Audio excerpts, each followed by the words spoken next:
Good morning. Lovely to be talking to you again. I wish it would stop raining, and I'm sure lots of you do too. I hope those of you who've been suffering floods are all right and you didn't have horrible journeys around sort of Thursday evening, Friday morning. Some good news at the RCM. We heard just yesterday that the Northern Ireland maternity strategy is going to be launched by the Minister today. This is a strategy that I co-chaired with Paul Fogarty from the RCOG, and I think midwives will welcome a great deal of the contents. So do look out for the Northern Ireland maternity strategy. It's a step in the right direction. In England, we're working very hard to try and influence changes to maternity services, and yesterday we had a meeting with the Minister for Health Anne Milton.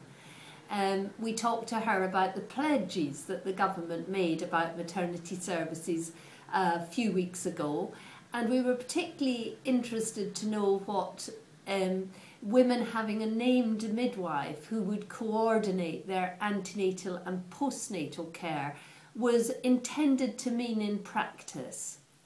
I think the truth of the matter is that's still to be worked out.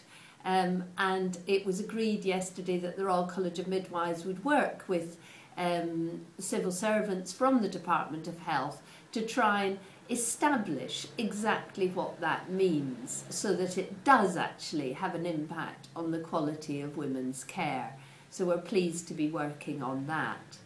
We also asked in relation to those pledges what the government meant when they said that there would be enhanced training available to health visitors and, we hope, midwives around postnatal depression.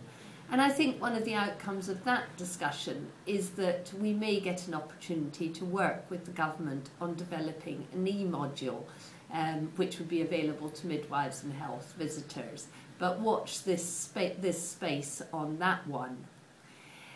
We also got an agreement from the Minister that she was interested in hearing from us, particularly if student midwives in training aren't able to get jobs.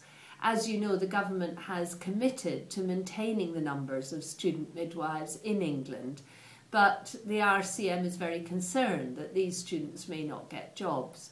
So please do keep telling us about pressures in that area, and we will write to the Minister and let her know about them.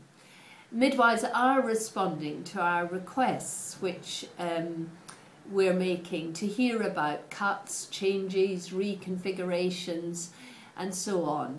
And we're delighted that our project, which is Blue State Digital, seems to be getting a lot of responses from our members. So please feed in local challenges to us so that we can tell the government what's going on. And of course, I will finish as always by asking midwives, please to encourage about 10 people you know to sign our e-petition. We're now up at, I think it's just over 54,000 signatures.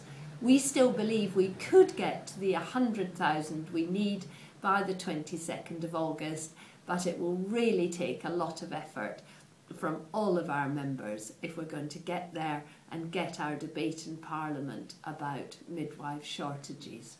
So thank you for any efforts you can make on that front. Bye for now.